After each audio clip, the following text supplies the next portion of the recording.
For anyone who is on the internet, it's quite possible that the music you like, or that Spotify thinks you like, the news you read, and the person you match with on a dating app are all shaped and tailored to you by algorithms. Algorithms can make you feel special, and many people say they are happy to be shown new content by algorithmic targeting and profiling. They call it personalization. But because we're dealing with computation, things cannot always be both this way and that. Quite often, the switch has to be turned either off or on, meaning that you can't have the benefits of algorithmic actions without its downsides. Because algorithms are actually a large ecosystem of technology infrastructures all working together. These systems are not just technical or digital or computational, they're social and cultural as well. So which is why all of us are affected by very similar logics, but we don't live in an equal society and we all occupy different places in it. But first, what is an algorithm and what makes them so powerful? Algorithms are the quiet, unseen technologies that animate much of the social and infrastructural web that we inhabit.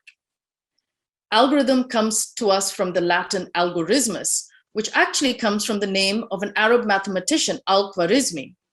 The Alan Turing Institute, a computer science institute named for the legendary computer scientist Alan Turing, defines algorithms as a sequence of rules that a computer uses to complete a computational task.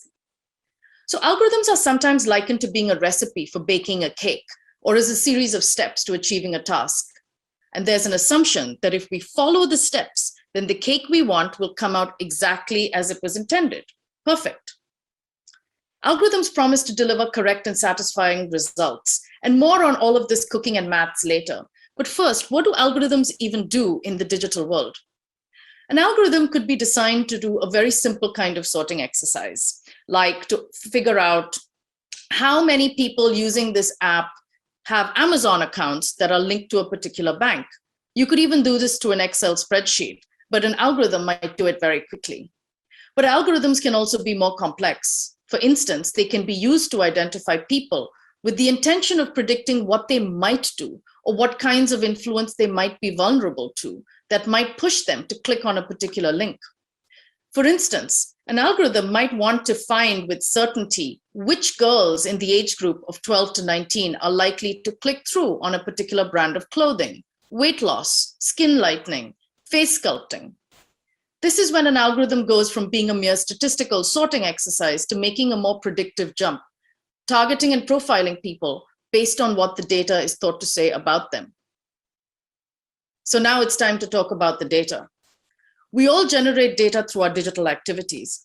In one sense, an algorithm is only as good or bad as the correct or wrong kinds of data it runs on.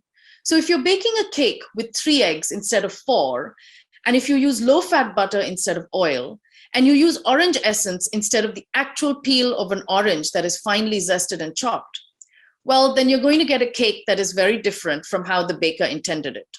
Data is the currency of the internet, and this is not a metaphor. Quite literally, data is what keeps internet services profitable. Now, this data can be anything and everything you do online. It's usually from the past, like even the past 2 seconds ago. It is a record of all the digital things you like, fave, share, or post online. It is also the data about that data. So like what kind of phone you're using, what internet service provider you're using. So in other words, metadata, data about data. But many will say that how this data is collected and sourced is questionable. All our data is connected under conditions of questionable integrity, under conditions of what the scholar Shoshana Zuboff calls surveillance capitalism. There is an information and power asymmetry that we inhabit in the digital world. So take a moment to look at the kinds of advertising and recommendations you get on Instagram or Spotify.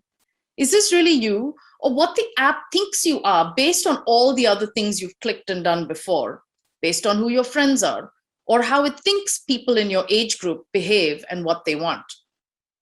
And while you take a moment to look at this, actually look around at the people around you, your social graph. We might all seem the same, but actually we come from a very hierarchical and structured society. But to the algorithm, we're just patterns and data points. But surely we're so much more. Algorithms are also architected by people in quite faraway places like Silicon Valley, with little interest in you, but only how much you can be motivated to click on things. A whistleblower from Facebook called Frances Hagen is recently in the news because she said that the company's own research found that people could be motivated more easily by anger than other emotions, or content that gets a reaction. And Facebook realizes that if they change the algorithm towards generating content that is not angering or polarizing people, then people are less likely to spend less time on the site. They'll click less ads, and a company that is already valued at billions of dollars will make less. The company also knew that Instagram's algorithms were pushing advertising and content towards young women, making them feel more negative about their bodies. But it chose not to address the situation because this would result in less advertising revenues. Algorithms are used increasingly in a variety of social and political situations, like hiring or credit scoring, in allocations of public resources. This is why we must pay attention to them. There's a famous investigation by journalists in the US called Machine Bias about how private companies with contracts in the criminal justice system architected a biased algorithm that delivered a result that Black offenders were more likely than white offenders to repeat criminal behavior. The investigation found that social inequalities in American society that perpetuate structural racism also influence the data that these predictive algorithms are based on. So it all comes back to data. And in a country like India, as socially unequal as we are, an algorithm could be architected to isolate people with certain kinds of last names, or who visit a certain area, or who subscribe to a particular magazine or Twitter account. An algorithmic world might be portrayed as just tech or just maths, as if these things are neutral and clean. But in fact, they are wholly dependent on the social and cultural context in which they're deployed, and the humans who architect them, and the humans who inspire them. So we are destined to be enslaved by the algorithm. Is that what it is? Not necessarily. In an algorithmic world, maybe it's okay to resist by being a whole person who is more than just what they click on. Finding those spaces is what we have to do next.